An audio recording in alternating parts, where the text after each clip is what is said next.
평화히 잘 주무셨습니까? 지금 강대상 위에 없던 게 하나 생겼죠. 예, 지금 코로나가 상황이 좋지 않아지면서 또 여러 가지로 교회가 계속 주의해야 되고 또 시와 당국이 계속 교회들에게 주의를 많이 요하고 있습니다. 그래서 마스크 쓰고 또 설교하고 하는 것이 너무 쉽지 않아서 여러분께 가림막을 하나 만들었는데 여러분들 보실 때 어떠십니까? 예? 저 이 안에 갇혀 있는 저는 어떻겠습니까? 근데 보시는데 불편함은 없으세요? 괜찮으세요? 다행입니다. 저희가 어제 만들어 놓고 뭐 저 불편한 거야 상관이 없는데 설교자 이렇게 바라보시는 성도님들이 혹시 많이 불편하시지는 않을까 싶은데 또 괜찮다고 하시니까 다행입니다. 빨리 이런 거 쓰지 않고도 설교하고 예배 드릴 수 있는 날이 빨리 왔으면 좋겠습니다. 지금 단계가 지금 심해져 있는 상황에서만 사용하고 조금 단계가 낮춰지면은 다시 내리도록 하겠습니다.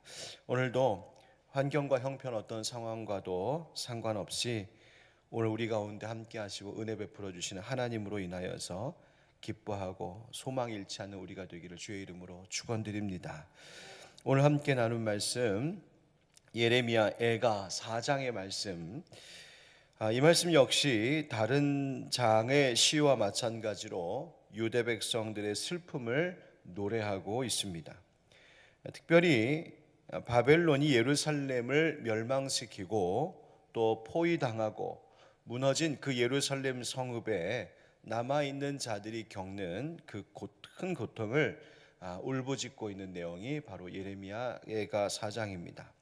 말씀 한 절씩 좀 살펴보면 먼저 1절과 2절에 순금과 질항아리를 비교하면서 묘사하고 있다.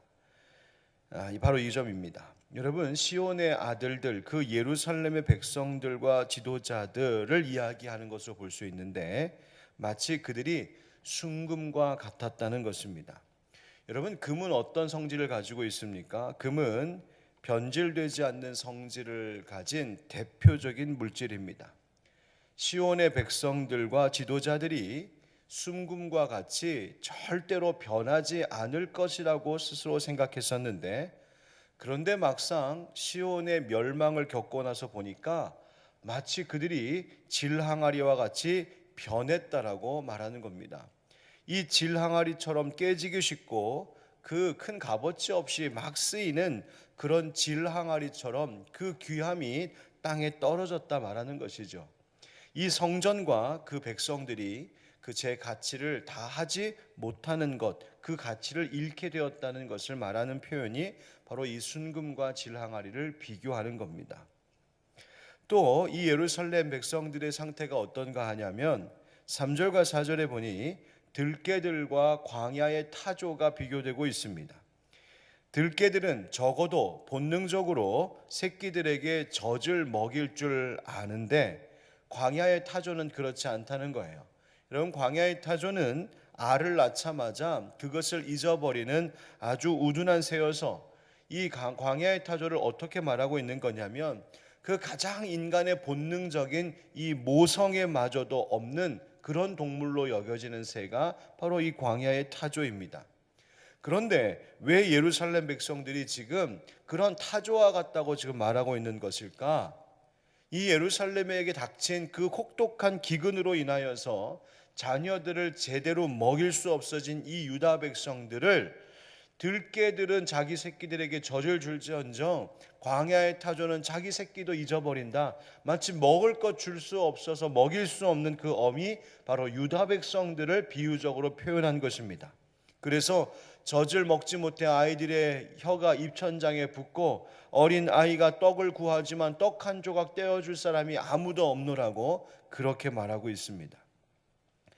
또 과거와 지금의 형편이 비교되고 있는 말씀도 있는데요. 과거에는 붉은 옷을 입고 자라난 사람들이, 그게 누굽니까? 귀족들, 제사장들과 같은 귀한 신분을 가진 사람들이에요. 그런데 그 붉은 옷을 입고 자라난 사람들이 지금은 거름더미 위에 살게 되었다 말합니다. 또 뭐라고 하냐면 소돔성이 죄악 때문에 무너진 것처럼 이제 예루살렘이 그렇게 죄로 무너지는구나. 또 예루살렘의 존귀한 자들의 그 깨끗하고 빛나는 모습이었었는데 이제는 그 밝고 그 깨끗한 모습, 귀해 보이던 모습 다 사라지고 얼굴이 숯과 같이 되어버렸다. 가죽의 뼈에 붙어 막대기같이 말랐다. 그 비참한 처지를 지금 계속 묘사하고 있습니다. 이런 급기야 어떻게 되는가 보십시오. 9절과 10절. 칼에 죽은 자들이 줄여 죽은 자들보다 나음은 토지 소산이 끊어짐으로 그들은 찔림 받은 자들처럼 점점 쇠약하여 가미로다. 딸 내 백성이 멸망할 때에 자비로운 부녀들이 자기들의 손으로 자기들의 자녀들을 삶아 먹었도다. 여러분, 상상하기 어려운 일 아닙니까? 어떻게 부모가 자기 자식을 삶아 먹는다. 여러분, 상상이나 할 수 있는 일입니까? 그런데 이 예루살렘에 닥친 극심한 기아 상태에서 사람들이 서서히 죽어가고 결국 인간의 가장 본능적인 모성애마저도 광적으로 파괴되고 있는 그 비참한 비극적인 모습을 지금 보여주고 있습니다. 여러분, 이러한 이야기들 속에서 우리가 한 가지 깨달아야 될 것이 있습니다. 인간이 얼마나 죄로 인하여서 비참해질 수 있는지 알아야 합니다. 하나님께서 우리 인간의 생명을 보호해 주시고 지켜주시고 돌보지 않으시면, 하나님께서 우리의 필요한 것들을 공급하시며 돌봐주지 아니하시면 우리가 얼마나 아무것도 아닌 존재인지, 인간의 가장 기본적인 본성마저도 광적으로 다 파괴돼 버리는 아무것도 아닌 이 죄인임을 우리는 잊지 않고 살아가야 됩니다. 우리는 하나님 은혜 없이는 정말 아무것도 아닌 존재란 말입니다. 그러니 교만할 수 없는 것이죠. 하나님 없이 살 수 없습니다. 찬송가 292장 2절에 주 없이 살 수 없네 나 혼자 못서리 힘 없고 부족하며 지혜도 없도다. 이것이 인간의 고백입니다. 주님 없이는 살 수 없는 존재, 주님 없이는 혼자 서 있을 수 없는 존재, 주님 없이는 힘도 없고 지혜도 없는 존재가 바로 우리들입니다. 그런데 그 다음 뭐라고 찬송에 고백하냐면 내 주는 나의 생명 또 나의 힘이라 주님을 의지하여 지혜를 얻으리. 아멘. 아무것도 아닌 나인데 그런 나를 사랑하시는 주님이 결국 나의 생명이십니다. 주님이 나의 힘이십니다. 내가 주님 의지하면 주님이 나의 지혜가 되십니다라고 노래하고 있는 것이죠. 여러분, 우리가 주님의 돌보시는 은혜 아니면 살아갈 수 없는 것이 우리들입니다. 우리의 이 죄 많은 우리의 인생을 그럼에도 불구하고 사랑해 주시고 품어 안아주시는 하나님 의지하고 그 하나님 앞에 겸손히 주님만 바라보며 살아갈 수 있는 우리 모두가 되기를 예수님의 이름으로 축원드립니다. 아멘.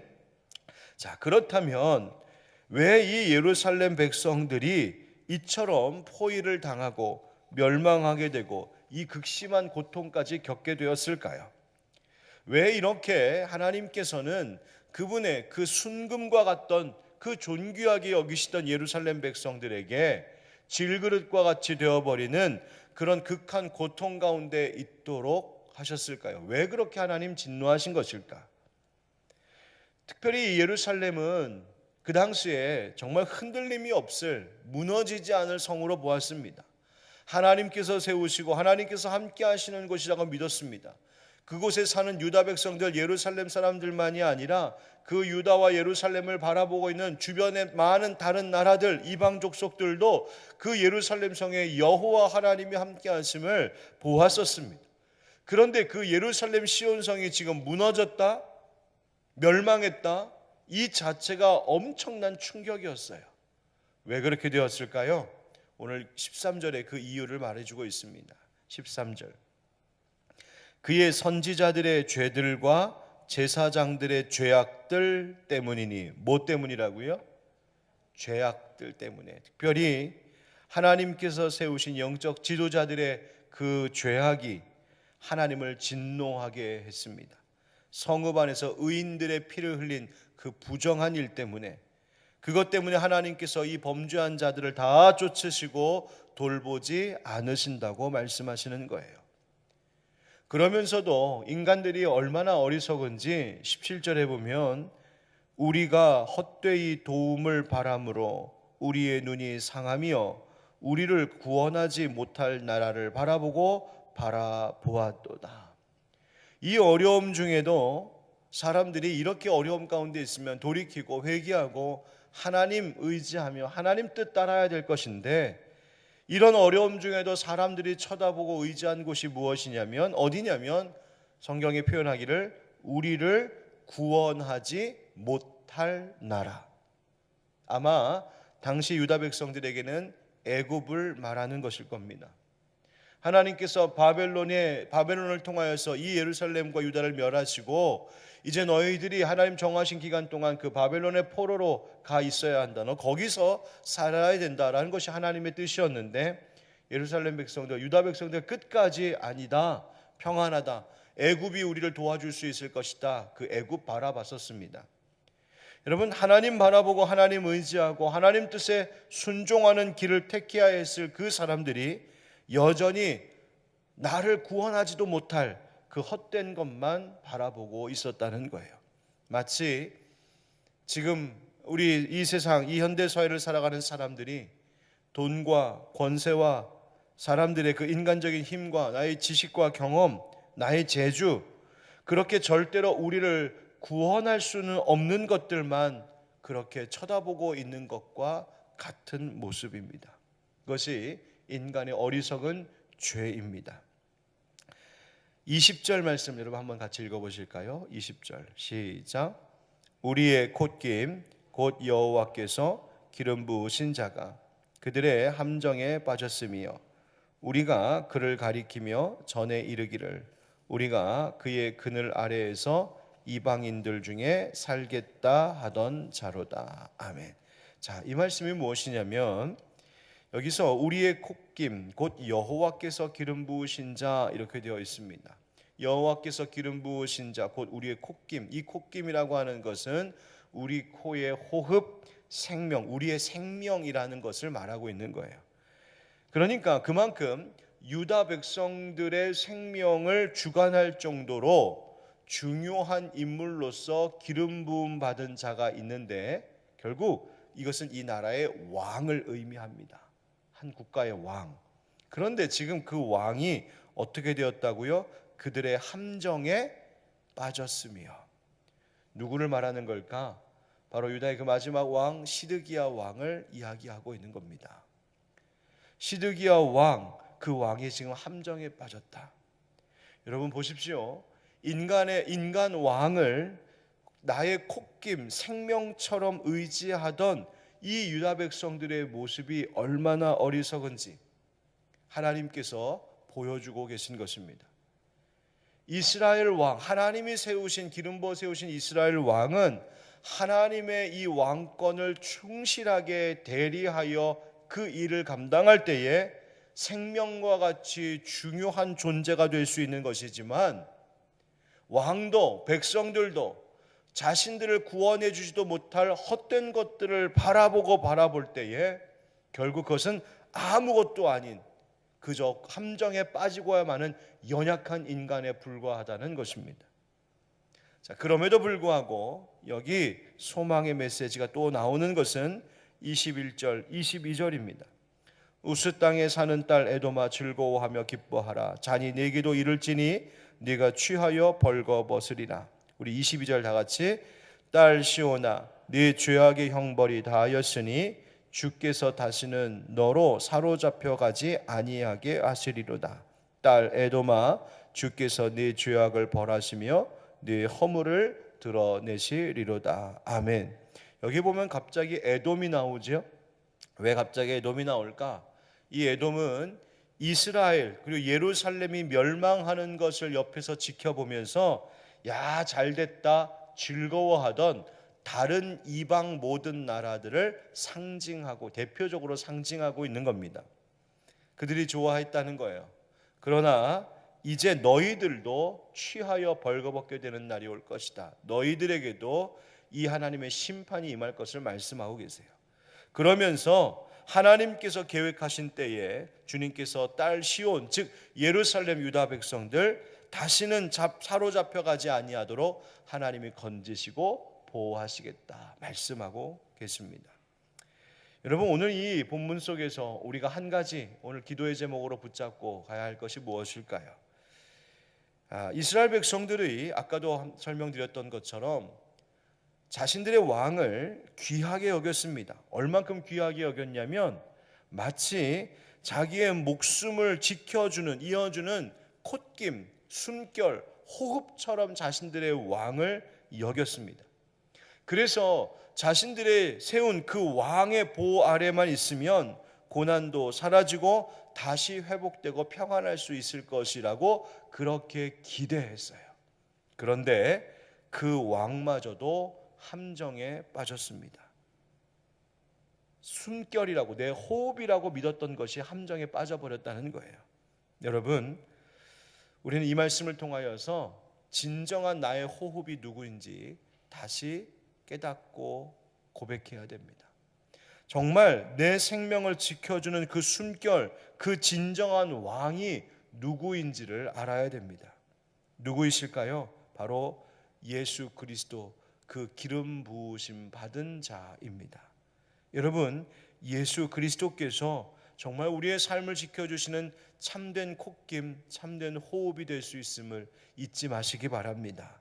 이 가장 확실한 왕이 바로 예수 그리스도이십니다. 그분의 그늘 아래에 거할 때만 가장 안전한 겁니다.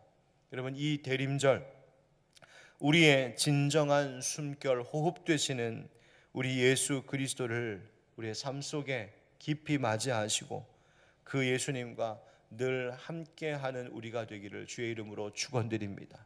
하나님이 은혜로 우리와 동행해 주실 줄 믿습니다. 함께 기도하겠습니다.